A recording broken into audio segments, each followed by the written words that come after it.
So, according to the Federal Reserve, the purpose of this morning's coordinated central bank action is to ease strains in financial markets and to help foster economic activity.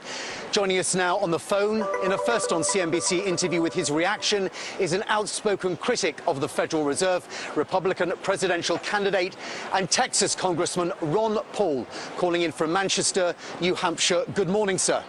Good morning. Nice to be with you. We're told that the Fed voted 9-1 for today's action. What do you make of it? Well, the fact that they voted 9-1 doesn't mean a whole lot. That's what they're in the business of doing, and that is to inflate the currency, to tide people over, and to provide liquidity. And providing liquidity in a situation like this just means that they're buying up bad debt that nobody else wants, and they do this by creating credit. But I think it's sort of a reflection of a panicky type reaction to get everybody doing this, including China. They must really be worried to get together like this.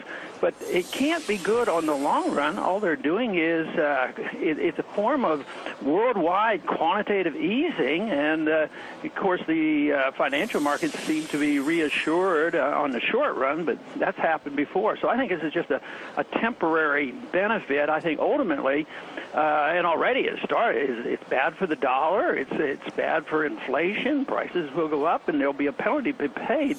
They just can't solve the problem of excessive debt and too much inflation with more debt and more inflation.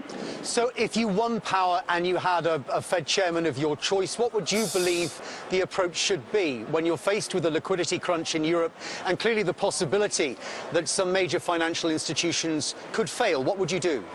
Well, you shouldn't dump it on the American taxpayer, because when we create dollars and buy up this sovereign debt, we more or less are using dollars to buy up Greek debt. I mean, that penalizes the American people. We shouldn't do that. And we should allow the debt to be liquidated. Greece should have liquidated their debt. They should have defaulted 2 years ago. They should have gone into bankruptcy. They shouldn't be propping this up. They keep propping up the debt, propping up the debt. That's why economic growth is not likely to come for a long, long time. Let me bring you back to your own race. 81% of Americans are dissatisfied with the way in which the country is going, and certainly dissatisfied with Congress. Why do you think that Mitt Romney is not able to better capitalize on that? Clearly he is the favorite to win the GOP race, and yet he's rarely in the lead.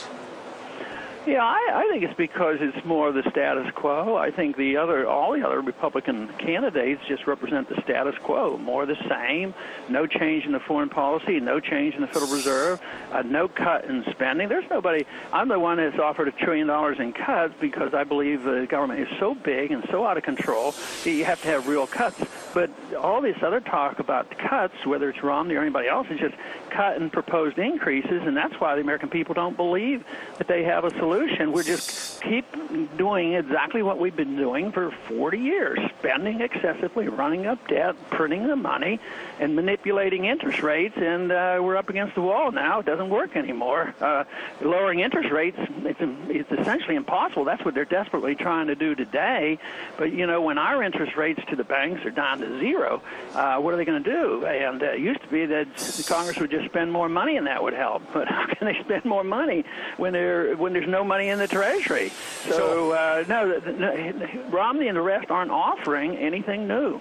The most successful independent candidate, Ross Perot, ran in this country when 39% of Americans were dissatisfied with the way in which the country was governed. Gallup now reports that's up to 81%. Many people say that the time is absolutely right for a third party or an independent candidate. In the event that you don't win the GOP nomination, are you still leaving that option open, that you would run as an independent? I don't plan to do anything like that, because the system is so biased against anything against the one-party system. When you put the Republicans and Democrats together, policies never change. The rhetoric is different, but they all endorse the same foreign policy, monetary policy, and deficit spending.